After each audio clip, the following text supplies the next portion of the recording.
Hey Sibs, it was great visiting with y'all last week, but it's also really nice to be back home.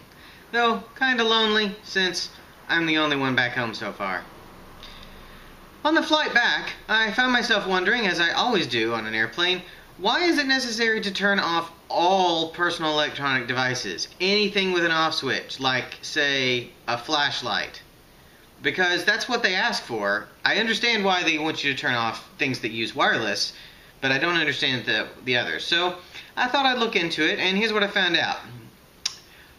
So here's what could happen in theory. All electronic devices, even a flashlight, emit some amount of radio noise. And the idea is not that so much that one device might might cause a problem, but that a whole plane full of people all using them could produce enough radio noise that it would interfere with the plane's communications with ground and satellites that it needs for navigation. This is especially crucial during takeoff and landing, so that's when they don't let you do it. Another theory I've had, and that one of the authors of one of the articles I read had, is that really they just want to make sure everyone's paying attention, like when I ask my kids to turn off their electronic devices so I can make sure that they're actually listening to me. I don't think it works for the airline any better than it works for me, though, because an awful lot of people are still chatting and totally ignoring the announcements.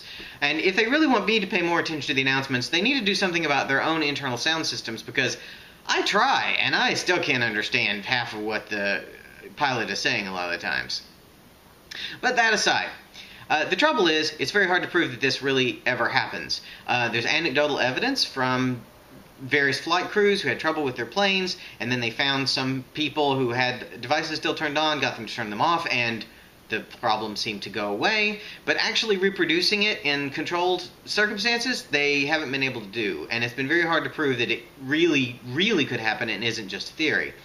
A lot of people are really mad about this, and many people refuse to obey the restrictions. I read 2 different articles by people who said that they would not do it because it makes no sense, and they feel it's an arbitrary, stupid rule. And as you may know, famously Alec Baldwin got himself kicked off a plane because he refused to stop using his phone, and then threw a terrible temper tantrum when they insisted that he do so. So, but it's not just, grumpy actors who are having problems with this. There's a Senator McCaskill, a Democrat from Missouri, sent a letter to the FAA back in December insisting that they revisit this policy, and that they provide some kind of justification for it or remove it.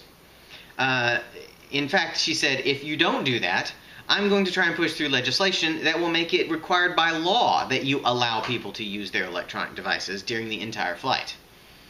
So the FAA felt the pressure, and they are, in theory, they're conducting some sort of studies. And last report from them in June says that they probably were going to lighten the restrictions in some way, but they wanted another couple more months to look into it, so we should hear about it by the end of the summer. Something like that. So, what does this all mean? I don't know. An awful lot of people don't even obey the ban, so I guess it's good that it hasn't caused any actual known accidents so far. But for my part, I'll keep obeying it because I figure, for the time it takes for the plane to take off or land, I'm willing to, find other ways to entertain myself. And also, I'm a compulsive rule follower, and I don't want to be the straw that broke the camel's back. If it's, I could be that one extra device that's enough to cause a problem. So, that's my take on it, and I'll see you guys next week. Stay shiny.